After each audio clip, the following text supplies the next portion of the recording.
As a livestock farmer, I'll probably never agree with you here, Michael, and here's why. None of the data between the transport industry and the livestock industry is completely accurate. They can't provide a full picture. However, it is much easier to provide a full picture of the emissions being caused in the transport industry than it is in the whole of agriculture or just livestock agriculture.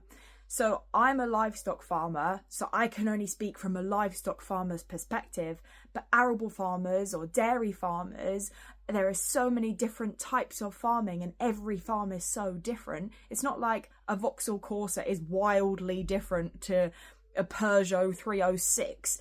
Sorry, I don't know any other funkier cars than that, but like there's not that much difference. They're tested. There's only a rough range between here and here. However, we have so many different breeds of sheep, cows, goats, pigs, different ways of farming them, which produces different amounts of emissions. There is different farmland. There is different plants on each farmland. There is different machinery used on every farm. There is a lot more variables in agriculture. Therefore, working out the emissions in my industry is very, very difficult. And because it's difficult, most of the time it's just not done, in my perspective. So we tried to do a carbon audit a few years ago and we thought, this sounds like a brilliant idea. We at the time were very understocked. We didn't even own a tractor. The guy came out and he said to us, well, you have 14 acres of woodland, but I can't really do anything about it because I can't put that it's sequestering any carbon because I don't know what species of trees they are. I don't know how old they are. If you had just planted them, then I could count them. But because you haven't, it's probably best to just leave it out. Really? Okay. So 14 acres of woodland doesn't affect our carbon score at all on our farm. Okay, fair enough. We've got loads of peatland. Biggest carbon sink in the UK is our peatland, I believe. Can't really count it because they didn't fully know the moisture content of it. They didn't know how wet it was. And because we haven't re-wetted it, it's just doing its thing, but it's quite variable as to like there's peat bogs in certain places that are like deep enough for a literal cow to drown in. Sadly, that did happen. And then there's other places where it's just dry peat. Like it's very variable. Depends on the time of year, depends on what's going on. Okay, so we can't really count that. And what about the wool? So sheep, when they're growing their wool sequesters carbon. Can't count that. They don't have the figures for how much carbon is sequestered by their fleece. They know it happens, but because they don't know how much, couldn't count it, unfortunately. So you can see all of these things that farming is doing, and it's happening because of the farm, and it's not been built on. How much carbon is sequestered by your house, Michael? Just saying. But because of that, the farmland, and it can't be counted, it's going to make farming look much worse. If you were looking at a business to see how well my business is doing compared to your business, my business is a farm, your business is the transport. So my business has profit and it has loss. So I sequester carbon as well as causing carbon. You just cause carbon. What carbon are you sequestering in the transport industry? None. But if you look at both of our losses, I probably do cause more losses.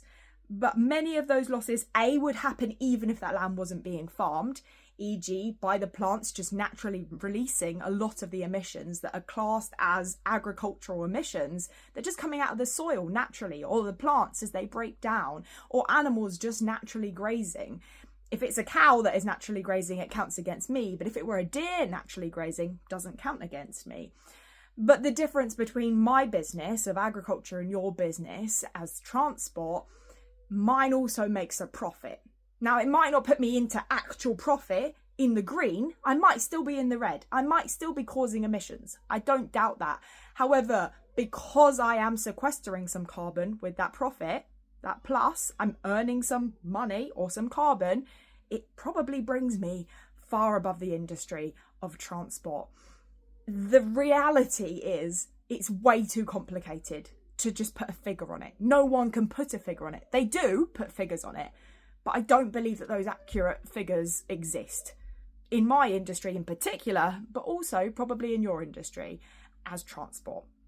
I hope that makes some sort of sense, and there's probably a million other things that I could talk about, but this is already 5 minutes long, so I won't bore you anymore. But honestly, so many things happen in agriculture that go only negatively against us, not positively for us. And sadly, British agriculture, we're putting in so much work to lower our emissions, and then we just get tarred with the brush of global statistics, and it's crushing. Imagine being the best student in your class, but then everybody else was failing, and the teacher just said that you were all failing, even though you've done all your homework, you've worked so tirelessly hard, and you are really, really excelling in your subjects. But nobody else was. No one else put the work in. So you got tarred with the same brush. That's how it feels to be a British farmer, because we are putting in a lot of work to look after the environment, to look after human health as well in the products that we are producing, the food that you eat. The standards of that, there is no growth hormones allowed in the UK. How amazing is that? But so many people don't know that. You can't have antibiotics in British meat at the point of consumption. When that animal goes to a slaughterhouse, there can be no antibiotics in its system at all. So you know for sure, if you are eating any British meat, there's no antibiotics in it. We should be singing that from the rooftop. Our welfare standards much higher than many other countries. But unfortunately, it gets lost in global statistics. And it's really sad. And I hope one day things change and it is better. But for now, that is where we're at, and all we can do is try and educate.